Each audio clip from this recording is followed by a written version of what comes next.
All right, folks, can everybody hear me? Yes, I can. Great. Well, it's 2 o'clock. We're gonna get this thing started. People will be joining us as we go along. I'm Ron Drez. I'm your historian and your leader for this Band of Brothers tour coming up that I know everybody's excited to be joining. I'm sure some folks will join us while we're online here. But let me go around and see who's here. I see that Craig, you're here. And K, hi, and your name is? K. Okay, so tell me a little bit about where you all are from and how you got interested in joining this tour. Go ahead. Well, our son Lauren is also going on the trip, but he's working, so he won't join us today. We all watched the Band of Brothers, and he got very interested in that. And he and his wife were transferred to Ireland. And while they were over there, they took some trips into Europe. And he said, I'd really like to do a World War II tour. And so we kind of started looking into it and we all got excited about it. So that's how we got started. Well, glad to have you aboard. And Doug, tell me a little bit about yourself. Yeah, so Doug Forenwalt. So I'm in probably East Central Pennsylvania. Got interested. I was in the 82nd Airborne, so always been interested in the airborne Very good. Yeah. and always interested in what our boys did over there. So I've always been a history buff. Tried to go 4 years ago. Tour was sold out, so I finally got in this one coming up. My wife's Yeah, coming with too, Darlene. that happens more often than we care to. The tour is so popular and it has such a history behind it. Let's see, Beth, how about you? Hi, I'm Beth. I'm from a suburb of Chicago, and I'll be traveling with my twin sons who are 26 years old. It's a graduation gift for them. One just graduated from dental school. The other one graduated a few years back, but we were waiting for the dental student to catch up. But they both are history buffs, had a grandpa in the Battle of the Bulge, loved the Stephen Ambrose, you know, documentaries, and yeah, we're just looking forward to it. That's great. Welcome aboard. And let's see, we have Lou up here. How about you? Hey, Ron. Hey, everybody. My name's Lou Schwartz. I'm from Pittsburgh, PA, and I got involved and interested in history really because of my father. He was a surgical nurse in Vietnam. I'm also a nurse in Pittsburgh. I'm in sales presently, but we used to go to Gettysburg all the time, collected books, and both of my grandfathers served in World War II. My paternal grandfather was a Navy man on a merchant marine vessel, and my maternal grandfather was B-17 bombers. So just kind of natural. And it's a trip I wanted to take with my father. He passed away 2 years ago, but I'm taking it solo. But I'm looking forward to meeting everybody and really enjoying the time.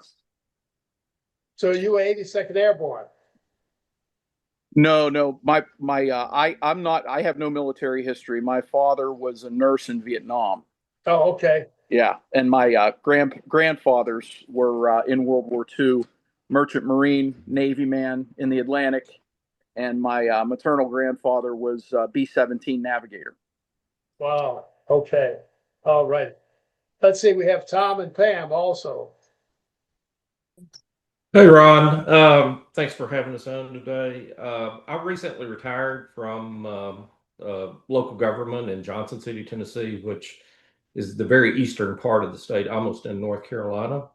My wife gave me a choice of either a World War II tour or finishing up on touring Major League Baseball stadiums, and I chose the World War II tour. Excited about that. My dad did serve in the Army in World War II. He was in the Pacific Theater over in Guadalcanal, in supplies and stores over there. So we're excited to be on the tour. Oh, delighted to have you. Well, let me just give you a little background and what you can expect. This is the original Band of Brothers tour. There was none before it. Steve and I were great friends in addition to being collaborators in this, and none of this would have ever have happened had it not been for the movie Saving Private Ryan. Back in 1988, in fact, just this month, on the 5th of May, 1988, I guess by fate, walked into the Montleone Hotel in New Orleans just to see that this little clipping that Steve had cut out of the paper showing a 101st Airborne reunion was taking place there. And he says, why don't you go down and see what this is all about? At the time, we were collecting testimonies for his future book to come out on the invasion of Normandy, June 6th, 1944. Well, we knew the 101st Airborne was there, so we went on down, and he promised to join me. And so I walked down and walked into the hotel, and the concierge was there. And I say, you fellas have anybody here from the 101st Airborne, and can I find out where they're located? And the guy says to me, yeah, they're here, and boy, they're a noisy group, and they're up on the 6th floor. And right about that time, Steve walked in the door behind me. Whatever he had to do, he finished. And so I said, well, let's go up. And so we went up to the 6th floor, and when the elevator doors opened, well, there was a din at the end of the hall. He says, this might not have been such a good idea. It sounded like they were all drunk. And I said, well, we're here, so let's go see what it's all about. So we ended up in front of the door and we knocked on it, and no one answered it. He says, I think it's a good time to leave. I said, no, we're here, we're going in. So open the door, and I guess romantically you can say I opened the door into history, because behind that door was a great collection of what was to become the Band of Brothers. And if we don't go down there that day, this never happens. This would be two ships passing in the night. But anyhow, we were there and stepped in, and no one paid absolutely any attention to he and I standing in the door. We were like two gorillas standing there with a bunch of bananas in our hands. So nobody even looked at us, told us hello, come in, get out. And so Steve was by this time saying, I think this was a bad idea. So we're here, let's make the best of it. So there was this very low coffee table. And I jumped up on the coffee table and in my very best Marine Corps voice said, fellas, can I have your attention, please? And boy, the room became silent. And one guy piped up and said, I told you we were making too much noise. Well, this guy turned out to be Carwood Lipton. And, well, I had my foot in the door. And I said, yeah, you guys are making a lot of noise, but if you all were Marines, you'd be making more noise. Oh, boy, ashtray came flying across the room, and they were all calling me bad names. But then I told them the magic word. I said, the fellow standing behind him is General Eisenhower's biographer. Oh boy, that was it. That was the magic word, the key, and it all became silent. So Steve stepped up and told them what we were about to do. We were collecting testimonies from anybody that participated in the June 6th landing, whether they jumped into France or if they landed in the Armada. And that began it. And so when it did, suddenly it was Lipton who was always in charge, and here it was 50 years later, and he's snapping his fingers and says, you, let's go in this room over here. Ended up with 7 of us. I threw my tape recorder on the bed, and that began it. 2.5 hours later, Ambrose was enthralled, and he says, we got to write about these guys. That's 1988. Well, 4 years later, he came out with the book, Band of Brothers. And it was just a book. In fact, this is the original soft cover of the book. And anybody that has this, it's worth a couple of bucks. But this was the original that came out. And it was just a book. It had printing and it ran its printing and it sold out and then it went onto the dust shelves. And no one ever heard of it again. Come 1998, 6 years later, suddenly Steven Spielberg gets this screenplay written by a guy by the name of Max Allan Collins. And it was called Saving Private Ryan. And it was fascinating. Everybody knows Saving Private Ryan. And so Steve was asked to be on the set as an advisor. I was kind of on the phone as an advisor. And when it was all done, it was up for an Academy Award. And it's one of my friends called and said, Ron, congratulations on Saving Private Ryan. I said, congrats. I said, I didn't have anything to do with this.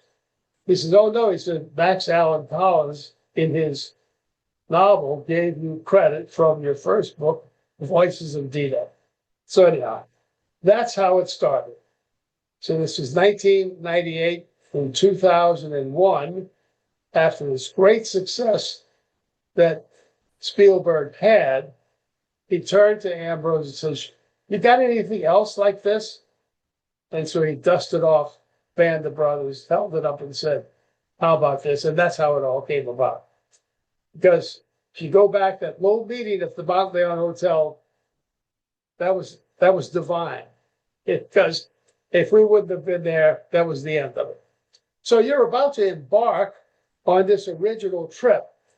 Now, unfortunately, if you might remember, Steve passed away. The book, the dramatization, the Band of Brothers came out in 2001. And in October of 2002, he was dead. He had terrible lung cancer and ate him up very fast. So he had gone and visited the sites with the veterans. And he said, we've got to put a tour together. At that time, we ran one tour, and that was D-Day to the Rhine. So I started, and then he got terribly sick and passed away, and I finished it. And in 2001, in the fall, we ran our first Band of Brothers trip. And all of a sudden, since then, that's 2001 to this day, it's most likely the most popular thing we ever do. Now, there are a lot of lookalikes out there, and I don't want to disparage lookalikes, but I want to tell you what you're going to get for traveling with us. First of all, I'm kind of the last guy standing that knew all these men. In fact, I became their friend. I was their baby brother from a different generation. My war was not their war, but I spoke the language. And so one by one, as we went on these trips, we always took one of these veterans with us, much to the delight of everybody that was traveling with us. Well, one by one, they left, they passed away, they went on to the great hereafter. We lost the last one last year, and now there are no more.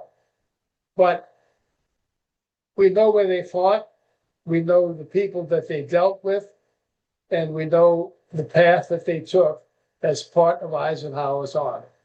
So that's what you're going to be treated to, but you can't present the Band of Brothers without encompassing them in the whole unfolding of World War II.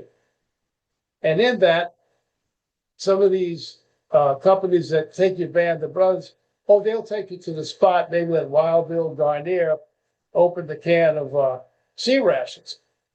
But they don't incorporate it into World War II, and the tourists that come away from that don't see that relationship with the great armada that's has everyone in the world sitting on the edge of its seat, hoping and waiting for this great event to take place so it can free the world from the clutches of Nazi Germany. So that's what you're going to do. We're going to take you to see what the Band of Brothers did. But in addition to that, we're going to be places where the 82nd jumped in. We're going to be places where the Great Armada stormed ashore at Utah and Omaha Beach. We're going to be at British battlefields. We're going to follow the path of the story that the Band of Brothers has given us the key to unlock it. So you're in for a great treat. And administratively, what can you expect? Well, first of all, the only thing that you're going to be responsible for cost-wise on this is whatever you have for your noonday meal, or whatever bar bill you happen to run up at night at a place. And believe me, if you're running up a bar bill, I'll be standing next to you, trying to encourage you to run up more of it. But it's an administrative trip where we have so much in the trip that there's very, very little time to do anything else. Now, what do I mean by that? At the end of the trip, you ladies will get a day that you'll enjoy shopping in ZLMZ. But from the beginning to that last day, don't ask me, when are we going to have time to shop and can we go over here? No, because we're so focused and accomplished on what the tour pretends to portray. We don't want you to miss anything. So what do you need? Well, you're going to be in two regions. One in England that requires British pounds. Two, the rest of the place is a European euros. Now, the credit card is your answer to everything, but I would suggest that somewhere along the line, maybe when you land, if your credit card works in an ATM machine, get a little bit of pounds and maybe a little bit euros, because when you get into some of these smaller places, like where one of our first stops will be at Aldbourne in England, which is the tiniest little town that the Band of Brothers first arrived, where they spent and did all their training. If you go there to have something to eat or drink, the bartender appreciates not having to try and run up a credit card or some antiquated machine. And just for the very convenience of it. But you can get by with a credit card all the way through. But just to have it for the convenience would be a good thing. Secondly, even that noonday meal that you're basically responsible for, you're going to find that 4 or 5 or 6 times on the trip, you're not going to be responsible for it at all, because we're going to order from the night before a boxed lunch to take with us. We have so many places to go. We don't have time to stop along the way. So that's a little lagniappe. Lagniappe is a word in New Orleans, spelled Lagniappe. It's an old French custom of a little more, like when the baker gave you 13 donuts instead of 12. So that's going to be something that you can look forward to.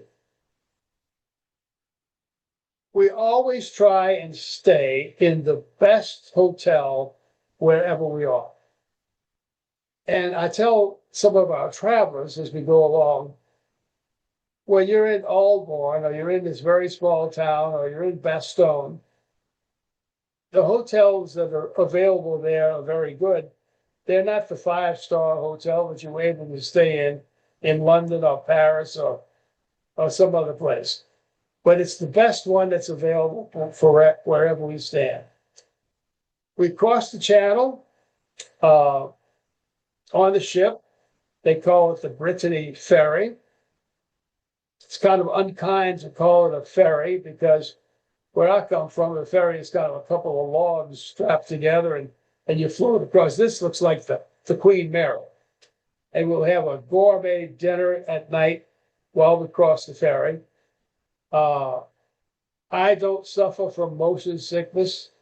If you do suffer from motion sickness, bring your pills, because the channel can be smooth as glass, or it can be as it was the night they crossed when it was a terrible storm. Now, having said that, we arrive in France around 10 o'clock in the evening. Now, you're not going to believe this, but say, oh, 10 o'clock in the evening, we're heading straight for our hotel. Almost. But arriving at 10 o'clock in the evening gives us an opportunity that no one else can do. We're going to visit our first battle site. Why is that? Because the British, under command of John Howard and his Oxfordshire, Buckinghamshire, landed at Pegasus Bridge and seized that first objective at midnight. So you're going to see Pegasus Bridge just with the moonlight. It's a very charming thing to do. And then we're off to our hotel. So it's that kind of trip that you'll be exposed to all along the way. We want to put so many things in your experience that you'll just be breathless when it's all over with. And that's what we intend to do. As I go along here, if you have any questions, please pipe up and say, let me ask you this. When we get over there, you're going to see in sequential order exactly how D-Day unfolded. And that is from the very early morning surprise, the angst of the weather and the buildup at Eisenhower's great decision. Now, I'll give you a little preview. I've always taken people to Suffolk House, which is where Ike's headquarters was, for 30 years. Somehow or other, the Imperial War Museum and the British have decided that they cannot do that anymore, and this is a great disappointment. However, when we have our first meet and greet in Heathrow, I'll give you a virtual Suffolk House because someone recorded me several years ago in the Great Map Room, listening to Eisenhower's talk, listening to Montgomery and what he had to say, listening to a narrator talking about what a momentous occasion this was going to be. And then we have an appointment at a building not far from Suffolk House. And having done that, when we get there, we'll try and go and get a photograph taken in front of it. And that's something that no one else does. So from beginning to end, you're going to see everything. Not just what the Band of Brothers did, but where the Band of Brothers went and how they ran into other people and what they did in involvement in the whole escapade that we know as the war in Europe. Now, I mentioned the book. There's two stories. There's the dramatization and there's the book. And there are two events in the book that do not appear in the dramatization that I think are so spectacular. I don't understand why Spielberg didn't put them in. And what do I know? You know, Spielberg's the expert, but I'm going to take you to both of these events. One of them is in Aldbourne, when Dick Winters meets with the Barnes family and eventually ends up spending his time with them. And the second one is an exciting, almost unbelievable episode of Winters out in front of the line in front of the advancing army in Holland. And he goes up and down the steps of this great steeple, looking for where the Germans are, figuring out what he's going to do with his small group. Nowhere does that appear in the dramatization, but it's in the book. And over the years, I've developed a relationship with the people at this church, and they welcome us in to give us a little tour of their church and give everybody a chance to go up into this massive steeple and see exactly what Dick Winters saw at the time. So we leave no stone unturned to try and make it that you'll experience the trip of a lifetime and that you'll travel with us again. So I've talked enough right now, but let me open it up to anybody who has any questions that they would like to ask pertinent to what we intend and what we're going to do.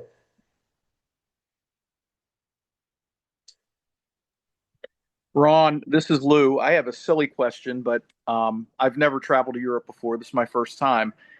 What about adapters for electrical?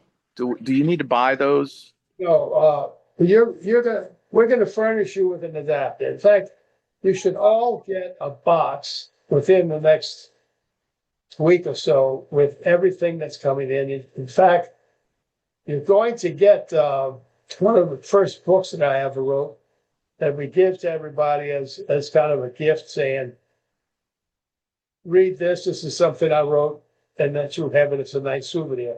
But they will send you other things, and in that is a little adapter. I think we were also supposed to get a post-departure packet that kind of explained where we were going to be staying and a little bit. Yeah, I have You not didn't- gotten that. no, I don't think we've sent it out yet. Okay. You're also going to get what's known as our road book or our map book. That Let's see came if in the I have box. one here. Uh,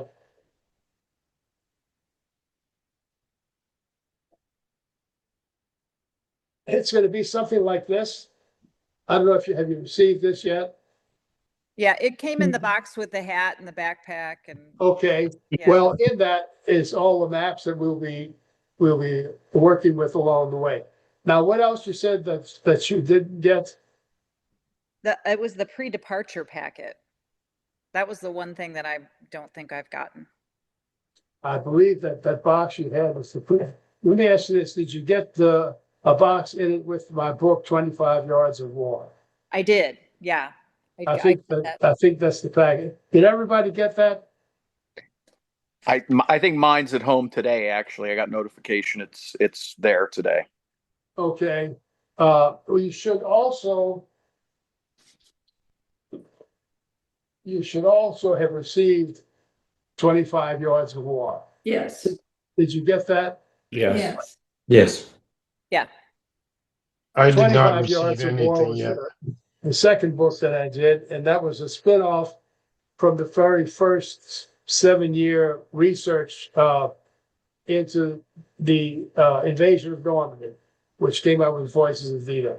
So if you've gotten all that, I think that's about what you should be expected to get. I'm just missing the hotel list. We're supposed to be getting a day-to-day itinerary Yes, with the hotel list. That's the thing that I can't seem if to. you got that map book, you might look in the first pages of that. I think that's listed in there. Okay, If Yes. I didn't get the magnetic name, one of our magnetic name tags. Is there someone we should email? Yeah, I would email the office, and what I'll do is, if they don't have a chance to get it out before, they'll give it to me and I'll bring it over.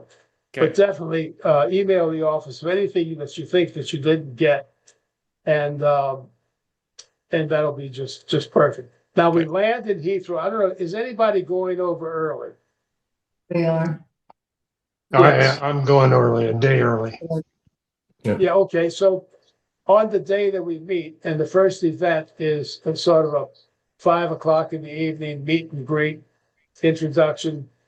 The next day we take off to Aalborg. So you'll have been there already, and you'll be familiar with the hotel. The hotel is right, within 10 minutes of Heathrow Airport. And I was mentioning to anybody that was going a day early, if you intend to go to London, you can do so by catching the train from Heathrow down into London. Ron, Tom, question specific to the hotels. Hair dryers and steamers / irons, are they available or? Yeah, they are. And my wife will be traveling with us also. Her name is Judy. She's been following me around as I drag her across all these battlefields over the past 40 years. She was my original tour manager, if you could believe that. Finally, she says, I can't do this anymore. And then we came up with a tour manager position. And your tour manager is going to be Brian Wright. Brian's a terrific guy. I think he was busy with business today, couldn't join us.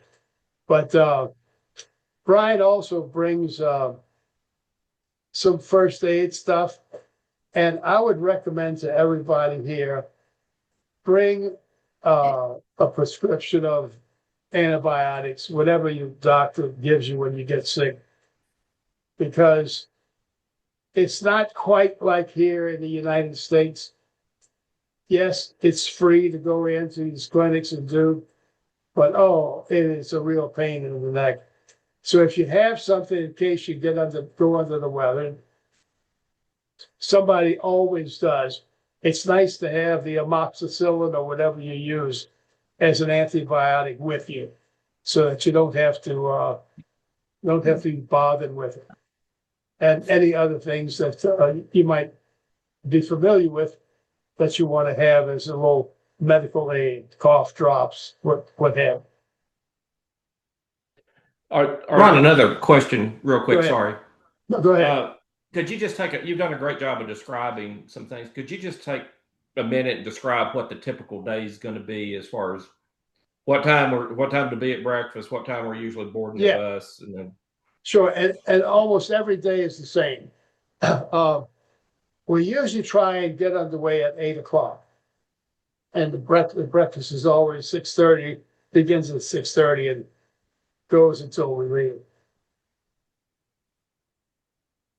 When we unload from the bus the day before, we'll get the bags off, everybody take your bag and go to your room. And then right before we leave, I used to have it that we'd bring the bags down early and then load, but that doesn't work out nearly as well as we go to breakfast.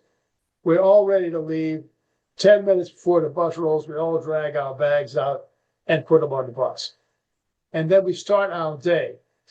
And our day is either around lunchtime, we'll stop and the lunch will either be box lunch that we're going to bring on the bus, especially those days when we're at Omaha and Utah Beach, because there's nothing out there, or a place that we stop for lunch, usually one of these roadside places that sells gasoline, food, it has everything else, that sort of thing. Then we have an afternoon, and I usually try and get everybody back between 4:30, 4:45. I just don't like keeping everybody on the road past that because you're tired. Not only that, I'm a great believer in happy hour. And if you get home at 4:30, you have a chance to splash some water on your face and meet me at the bar.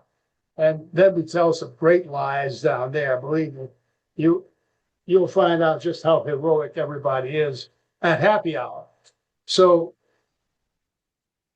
then the rest of the evening is free. You most likely to lounge around the hotel at night, go to bed. Next morning is almost identical. The only day that we really don't get in like that is that very first day when we cross the channel. That morning, we'll get up and we'll go into Portsmouth. And we have an appointment in this area that I was telling you might get us close to Suffolk House where I can take a picture. The ferry crosses at 3. We have to be in line for the ferry at 1:30. And then it's across the widest part of the channel. It's the 90 miles from Portsmouth to Ouistreham. And that's a 6-hour crossing by ship. But that evening at 6:00, there's this fabulous dinner that's going to be served on the ship. We'll arrive at around 10:00. We're going to hustle off to Pegasus Bridge and most likely arrive in our hotel close to midnight. Now, there are rules in Europe about how long a driver can drive. And we're always guided by that. And maybe the next morning, because of the late day, we might not be able to get underway till 9:00. He can only drive or be associated with the bus for 15 hours, and then he's got to be off a full 8 hours. Give you an idea how strict this is. The bus cannot move. When we stop it, and you might find a couple of times we'll say, folks, look, we're going to pull in the bus, we're going to stop it right here, get the bags off. Because once he stops it, the clock starts ticking for his 8 hours. If you turn the bus on, it resets the clock and you got to start all over again. It's really it's bizarre rules, but that's the way they do it and we've got to follow it. So that's pretty much every day will be like that, except for that very first day.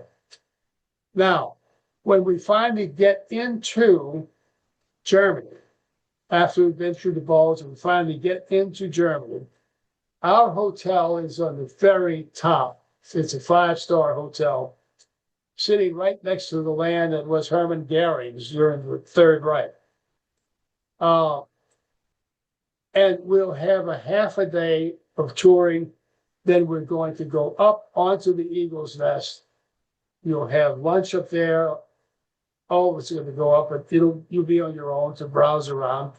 We'll come down and do some things in Berchtesgaden, which is really a charming Tyrolean town, and then back up for the next day, which we'll end up working our way toward Munich to depart. So every day is pretty much like that. 8 o'clock for the most part, 4:30. Now, the one promise I'm going to make to all of you that very few people get to see, because the tides that come in and out at Normandy vary every day. But I tell everybody I promise to get you as close as I can to dead low tide, so you can see this massive beach that is very unimpressive when you see it at high tide. It looks like nothing. But at low tide, it's almost 400 yards out. Everybody will get a chance to walk out to that way and see what those men had to face coming in. And obstacles on the beach and that sort of thing. So we might, on those 2 days that we're in Normandy, I might pull off from the regular schedule because it's dead low tide. We're going to see it. Ron, Yeah. do you have any recommended dates or recommended locations for getting some laundry done, dropped off and done? The only time you're going to have is my son introduced me to this a long time ago. Laundry is such a hard thing because we're leaving every day. The only time we have a chance to do it is the 2 days we spend in Normandy, and then 2 days we spend in Holland. Okay. But my son solved this problem. He says, Dad, he says, why don't you tell your travelers to do this? Take, 4 sets of trousers or whatever you're going to have, and then throw away underwear as you go along. And he took all his oldest underwear he could find. He threw it away. Every stuff. He ended up coming home with an empty bag. Or even if you buy disposable underwear, it is well worth the money spent, because then you don't need to do laundry. Yeah. Okay. And it's I don't know why I didn't come up with this myself as a veteran being in the field, but that's what I recommend. Other than that, and you put it in the French hotel and they say the next day, oh, it's not ready and we've got to leave. Yeah. That's what I would suggest. Throw away underwear. Gotcha. Someone else had something. Do we need to bring an umbrella, or can we bring an umbrella? Well, you can, but you're going to have, best thing to do is bring a raincoat with a hood, because we don't stop for rain, believe me. And I've had it pouring down on me, and Normandy is a very, very tough place to predict the weather. Well, Eisenhower found that out, who was trying to make the invasion. But it can be sunshiny, and the next minute it's pouring down rain. I even had one time years ago, an afternoon where it started to sleet on me. So it's a real crapshoot. But that's what I would do. Small, when they fold away umbrella, but definitely something with a hood on it that's waterproof. And then we'll keep our fingers crossed. The last trip we made, we had no rain. 2 years ago, we had rain every day. Okay. All right, folks, if you don't have any other questions, I have a question. yes, How many people are on our tour? we got 23. Okay. And the reason for that, it was a sold out tour when it was originally done in May. But we had a conflict that, and they pushed it back to June at a late date, which is why normally we have 35 people. But this will be nice. We've got 23. Terrific. I did look at the packet in my box, and it does not have the hotel information or like the day-by-day itinerary in it. So I'm gonna call and Yeah, let, definitely call them or email, whatever it is that you're missing. And at the last minute, the day before we leave, I'll go by the office, and if they say, oh, so, I'll just take it with me. okay. All right, folks, this was great. And if you have any questions of me, my email is real easy. It's just rdrez@aol.com.